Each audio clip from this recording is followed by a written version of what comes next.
அண்ணா வணக்கங்கண்ணா. வணக்கம். யுவான் சார் ஈரோடுங்கண்ணா. நம்ம பார்க்க போகிற கலெக்ஷன் பார்த்தீங்கன்னா லேடிஸ் இன்னர் கலெக்ஷன். ஆமாண்ணா. 75-80 எடுத்தீங்கன்னா 250 டஜனு. 12 piece packing. 250 தானா? 250 12 பீஸ் அவ்வளவுதானா? 12 பீஸ் அவ்வளவுதான். பரவாயில்லையே. 80-90 எடுத்தீங்கன்னா 270 ரூபாங்கண்ணா. ஒரு ஆள் ஒரு டஜன் எடுத்தா போதுமே. டஜன் எடுத்துக்கலாம். ஒரு டஜன் கொரியர் பண்ணிக்கலாம். ஒரு டஜன் கொரியர் பண்ணிக்கலாம். கொரியர் ஃப்ரீ தாங்கண்ணா. கொரியர் ஃப்ரீயா? கொரியர் ஃப்ரீ என்ன தான் சொல்றீங்க? ஒரு டஜன் எடுத்தாலுமே ஒரு டஜன் எடுத்தாலும் கொரியர் ஃப்ரீ தாங்கண்ணா. இது பார்த்தீங்கன்னா பாக்ஸ் ஐட்டம் 10 பீஸ் பேக்கிங் வரும். இது ரேட் பார்த்தீங்கன்னா 40 ரூபா. 75-80-90 எடுத்தீங்கன்னா 40 ரூபா. 90-90 எடுத்தீங்கன்னா 45 ரூபாங்க. ஓகேண்ணா. இதுல குவாலிட்டி ஐட்டம். ஓகே. இது பார்த்தீங்கன்னா உங்களுக்கு வந்து 80-85-90 எடுத்தீங்கன்னா 50 ரூபாங்க. 90-90 எடுத்தீங்கன்னா 60 ரூபாங்க. பாக்ஸுக்கு 10 பீஸ் வரும். இந்த மாதிரி பேக்கிங் வந்துரும். கொரியர் பண்ணிக்கலாம். சிங்கிள் பாக்ஸ் வந்து கொரியர் பண்ணிக்கலாம். பிரீமியம் கிளாத்னா. பிரீமியம் குவாலிட்டி நல்லா இருக்கு. சூப்பர்.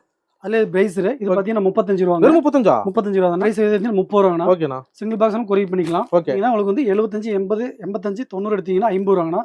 90-90 எடுத்தீங்கன்னா 55 ரூபாங்க. பீஸ் அவ்வளவுதான். ஒரு பீஸ் அவ்வளவுதான். பாக்ஸுக்கு 6 பீஸ் வரும். கோட்ஸ் போறாங்க. ஓகேண்ணா. இது குவாலிட்டி நல்லா இருக்கும். இது ரேட் பாத்தீங்கன்னா 65 ரூபாங்க. Quality item. இது ரேட்